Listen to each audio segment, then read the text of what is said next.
البدع والأهواء، أهل البدع العقائدية وأهل البدع السياسية.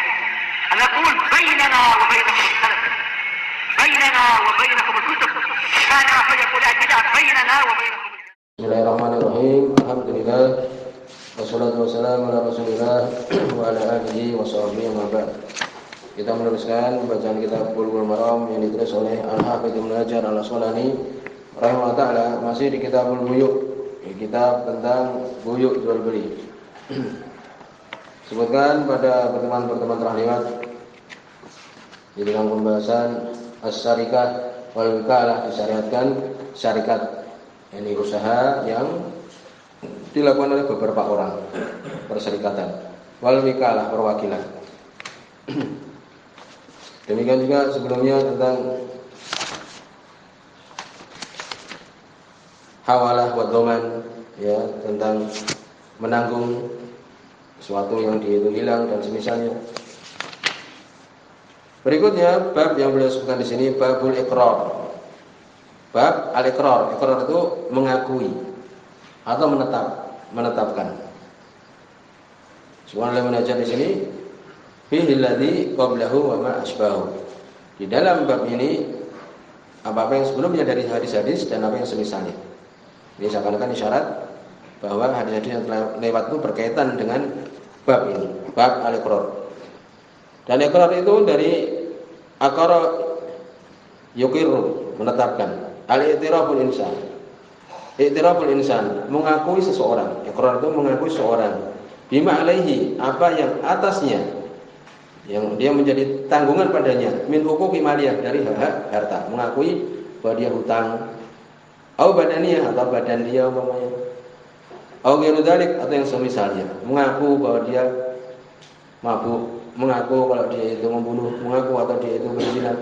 Karena itu suatu yang penting, tidak bisa ditegakkan perzinaan, yakni maksudnya hukum rajam itu kecuali dengan dua, iktiraf, mengaku dari pelakunya. Yang kedua adalah saksi 4 orang. Ini sehingga dibahas dalam permasalahan ini, al-iqrar. Dan itu disebutkan dalam Al-Quran, demikian juga dalam hadis Nabi SAW, disebutkan di antaranya hadis Abu Dzar. Sedangkan dalam Al-Quran itu disebutkan surat At-Taubah ayat yang ke-102, wa akharuna atarafu bidunubihim, dan yang lainnya mereka mengaku dengan dosa-dosa mereka. Dalam hadis disebutkan hadis Anas bin Malik Mutafaqun alaih, disebutkan di sini oleh Syekh Muhammad bin Hizam, bahwa ada seorang budak jariyah, didapati kepalanya itu dipukul dengan 2 batu. Kemudian disebutkan, ya, orang ini sebelum mati menyebutkan, atau orang ini yang terluka ini menyebutkan bahwa ada orang Yahudi yang memukul dia. Maka orang Yahudi itu ditangkap. Faqar, dia mengaku bahwa dia telah melakukan itu. Kemudian Nabi pun memerintahkan untuk melakukan qisas. Ini menunjukkan apa? Dalil tentang iqrar. Beliau menyebutkan satu hadis di sini, hadis nomor 877. An Abi Dzar radhiyallahu anhu, dari sahabat Abu Dzar Al-Ghifari radhiyallahu anhu. Hadis ini disebutkan dhaif. Ya, di situ ada Ibrahim bin Hisham Al-Ghazali. Abu Hatim mengatakan di ini kadzab, pendusta. Tapi ada penguat dari hadis Abi Dzar juga disebutkan oleh Imam Ahmad sahih bahwa Nabi sallallahu alaihi wasallam, bahwa beliau Abu Dzar mengatakan, amaroni khalili sallallahu alaihi wasallam, kekasihku, yakni Nabi sallallahu alaihi wasallam memerintahkan aku bisa dengan 7 perkara di antara ini. Ini yang disebutkan. Dari Abu Dzar Al-Ghifari radhiyallahu anhu, beliau mengatakan, qala li Nabi sallallahu alaihi wasallam, berkata kepadaku Nabi sallallahu alaihi wasallam, qulil haqqa walau kana murran, katakanlah yang benar walaupun pahit. Walaupun keadaannya pahit, katakan yang benar walaupun pahit. Sehingga masuk di situ apa? Iqrar, mengaku telah melakukan kemaksiatan.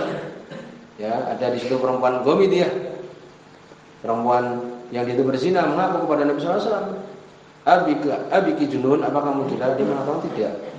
Ya, akhirnya karena dia hamil disuruh dulu kembali ke orang tuanya, sampai kemudian setelah dia melahirkan, ya, kemudian cukup dan sebagainya, akhirnya apa? Diberikan untuk dirajam. Sahahu Ibnu Hibban di hadis tawil. Soal Ibnu Hibban di hadis yang panjang. Maka dari hadis ini ada beberapa permasalahan. Siapa yang pantas untuk memberikan iqrar?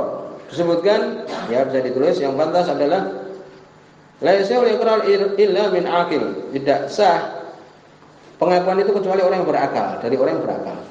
Sehingga orang gila tidak masuk. Mukhtar, dia memilih, bukan dipaksa. Ya, adapun bayi, ataupun anak kecil maka tidak diterima. Orang gila, orang yang tidur, orang yang mughma alaih, orang yang pingsan, maka tidak sah iqrarnya ini. Sekarang bagaimana kalau iqrar itu dari sobi mumayyiz, anak yang sudah mumayyiz. Mumayyiz itu kan 7 tahun. Sebutkan di antara syarat sah salat itu dia itu mumayyiz. Ya, kalau sudah 8 tahun dan sebagainya. Kalau dia masih kecil 3 tahun tidak sah salatnya. Dan tidak ada pahala orang tuanya itu, dalam artian dia memang tidak diterima amalan anak kecil itu. Tapi bagaimana kalau mendidik, maka ini lain lagi, dapat pahala dia mendidik. Lalu bagaimana ini anak yang dia itu belum mumayyiz, belum 7 tahun. Disebutkan kalau dia diizinkan, memang sudah termasuk orang yang diizinkan untuk tasarruf bil mal, ya untuk menggunakan harta, sudah pantas menggunakan harta, maka diterima. Demikian kesimpulan. Kemudian bagaimana kalau dia itu mabuk? Tidak diterima. Sebagaimana orang gila juga tidak diterima. Jadi orang mabuk tidak diterima persaksiannya, pengakuannya. Demikian juga orang yang dia itu apa? Dipaksa. Rubi'an ummati al-khata' wa nisyan wa mastukrihu alaih. Diangkat terhadap umatku itu, ini beban syariat yang dia itu khata', salah tidak sengaja. Wa nisyan, orang yang lupa, wa mastukrihu alaih, dan orang yang dipaksa. Ini jelas. Kemudian juga bagaimana budak terima iqrar dia, pengakuan dia. Sekarang bagaimana iqrar bidain fil marad al-mukhawif? Mengakui dia punya hutang ketika dia dalam keadaan sakit yang parah, mau mati umpamanya. Ya, diterima enggak bahwa dia punya hutang? Umpamanya orang mau meninggal sudah tahu sekali umpamanya, sakit parah kritis. Diterima enggak? Jawabannya diterima. Ya, kadang-kadang dari ahli warisnya tidak mengaku, enggak, dia enggak punya hutang. Karena kalau kemudian mengakui kan berarti kurang warisannya kan itu. Diterima walaupun dia sakit yang parah. Kemudian berikutnya, idza aqara li waris fi maradil mukhawif bidain. Ya, apabila dia mengakui untuk ahli warisnya di sakit yang parah itu bahwa dia punya hutang, diterima. Pokoknya diterima orang yang sakit itu. Ya, mengakui dia punya hutang diterima.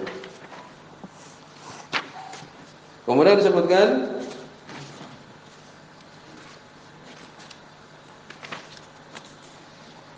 iqrar alladhi yasbutu bihi nasab. Nah, ini juga menetapkan tentang apa? Bahwa dia itu punya nasab. Diterima enggak? Tiba-tiba ada orang yang mengaku aku adalah anakmu, atau semisalnya.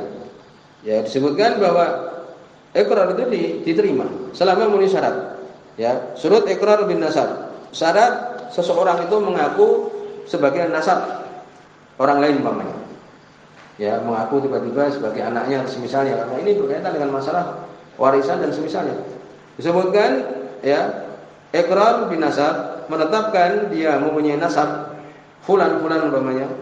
Diterima apabila syarat yang pertama, sini ada 5. Yang pertama, ayakun al-muqir bihi majhul nasab.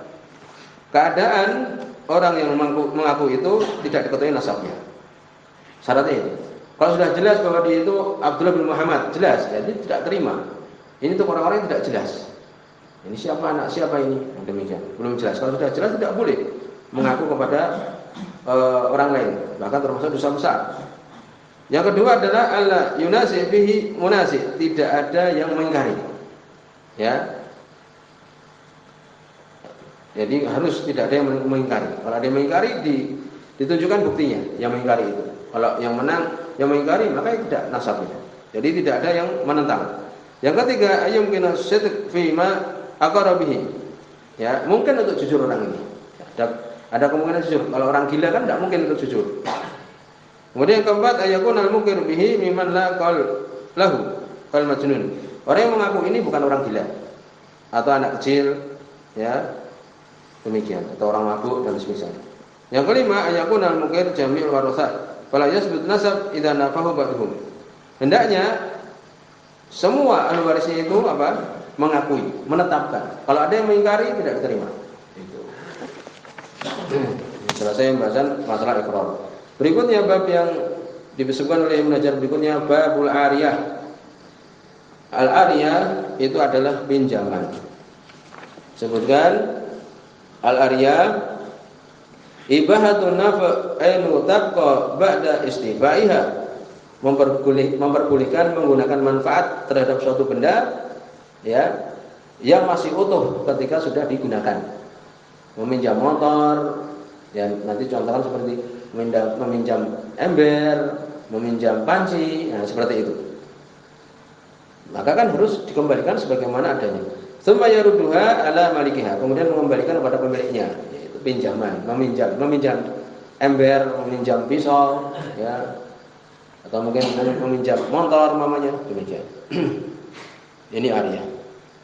Sebutkan asal katanya dari aro. Aro itu idza daba wa jaa, apabila pergi dan kembali lagi. Dan ini adalah disyariatkan al-ariyah ini.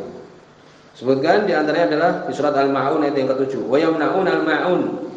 Ya. Araita alladhi yuqadibu bid-din fadhalika alladhi yad'u yatim. Wala yahuddu ala ta'amil miskin fawailul lil musallin alladzina hum an salatihim sahun alladzina hum yura'un wa yamna'un al-ma'un. Ini celaka orang yang ini tadi. Yamna'un, menghalangi al-ma'un. Bukan ma'un itu adalah barang-barang yang sepele yang dipinjamkan. Yamna' ini menghalangi untuk meminjami sesuatu yang sepele. Pinjam pisaunya tidak boleh. Oleh karena itu seperti Syekhul Islam, demikian juga Syekh Utsaimin berpendapat wajib meminjami hal-hal yang sepele ini. Ya, pinjam cangkulnya. Ya kalau orang ini orang baik-baik, malah harus diberikan. Ya, dipinjamkan. Walaupun juga berpendapat sunnah saja meminjamkan itu. Ini dalilnya. Yang menaun al-ma'un, menghalangi meminjamkan sesuatu yang sepele. Bahkan sebutkan oleh Ibnu Mas'ud radhiyallahu anhu, sebutkan dengan sanad yang sahih, dibawakan oleh Imam Abu Dawud, berkata Ibnu Mas'ud, "Kunna na'udul ma'un ariyatul qidr." Kami menganggap yang namanya ma'un wa yamna'un al-ma'un, ya. Orang yang rugi itu diantaranya dia itu menghalangi ma'un. Itu adalah kami menganggap yang di zaman Nabi ma'un itu adalah ariyatul qidr, meminjamkan qidr, periuk, panci, wadal, yakni ember. Pinjam embernya tidak boleh, termasuk orang yang rugi ini tadi. Wa yamna'un al-ma'un ala ahdi Rasulullah sallallahu alaihi wasallam, di zaman Nabi sallallahu alaihi wasallam. Demikian juga Abdullah bin Abbas radhiyallahu anhu mentafsirkan al-ma'un tadi. Ya. Sehingga di antara ulama berpendapat wajib kalau ada orang pinjam pisau diberikan. Demikian dalilnya adalah ini. Dan ini tafsir para sahabat, ya, walaupun jumhur berpendapat sunnah saja. Ya barang sepele yang dipinjamkan, ya, kalau kemudian dia orangnya orang yang biasa mengembalikan barang dan sebagainya dipinjamkan. Semoga beliau hadis nomor 818. An Samurah bin Jundub radhiyallahu anhu, dari sahabat Samurah bin Jundub radhiyallahu anhu. Hadis ini dhaif. Disebutkan ya ilahnya, penyakitnya adalah atau sebab dhaifnya adalah bahwa Samurah bin Samurah ini Hasan Al-Basri tidak mendengar dari Samurah bin Jundub radhiyallahu anhu. Yani Hasan Al-Basri seorang tabi'in, tidak mendengar hadis dari Samurah bin Jundub kecuali hadis akikah, tentang akikah. Itu. Jadi hukumnya di sini dhaif. Dari Samurah bin Jundub radhiyallahu anhu, qala beliau mengatakan qala Rasulullah sallallahu alaihi wasallam, al-yadi ma akhadhat hatta tu'adiyahu. Atas tangan itu apa yang diambil sampai dia membayarkannya, mengembalikannya. Yani kalau dia minjam barang, maka wajib dia mengembalikan. Ini di antara dalil masalah ariyah, meminjam ini. Tapi hadisnya dhaif. Rawi Ahmad wa arba'ah, diriwayatkan oleh Imam Ahmad dan yang empat, Abu Dawud, Tirmidzi, Nasa'i dan Ibnu Majah. Wa sahahu Al-Hakim. Al-Hakim, Imam Hakim beliau mensahihkan. Tapi tadi kita sebutkan dhaif. Berikutnya hadis nomor 879. Wa Nabi Hurairah radhiyallahu anhu, dari sahabat Abu Hurairah radhiyallahu anhu. Hadis ini juga dhaif. Sebutkan Talq bin Ghanam ya tafarrada bihi, menyendiri riwayatnya. Ya. Menghukumi atasnya ya para ulama. Imam Syafi'i mengatakan hadis laisa bitsabit. Hadis ini tidak tetap, tidak sahih. Demikian juga Ibnu Jauzi dan yang lainnya. Sebabnya tadi. Dari Abu Hurairah radhiyallahu anhu beliau mengatakan qala Rasulullah sallallahu alaihi wasallam, berkata Rasul sallallahu alaihi wasallam, adil amanah ila man ista'manak. Bayarkanlah, penuhilah amanah kepada orang yang memberi amanah kepada kamu. Wala takun man khanak, jangan kamu mengkhianati orang yang mengkhianati kamu. Ya. Walaupun hadis itu dhaif, maknanya benar, tidak boleh kita mengkhianati orang yang berkhianat kepada kita. Demikian juga tidak boleh untuk kemudian menyelisih amanah. Rawi Dawud wa Tirmidzi, diriwayatkan oleh Imam Dawud, demikian juga Imam Tirmidzi wa hasanahu, dan beliau menghasankan. Tapi tadi kita kan dhaif. Wa sahih Hakim, disahihkan oleh Imam Hakim, wastangkarahu Abu Hatim Ar-Razi. Abu Hatim Ar-Razi mengingkarinya, mengatakan mungkar. Di sini dhaif, tapi cukup tadi ya, hadis-hadis tadi. Sampai di sini dulu. Subhanallah wa bihamdika, asyhadu an la ilaha illa anta, astaghfiruka wa atubu ilaik.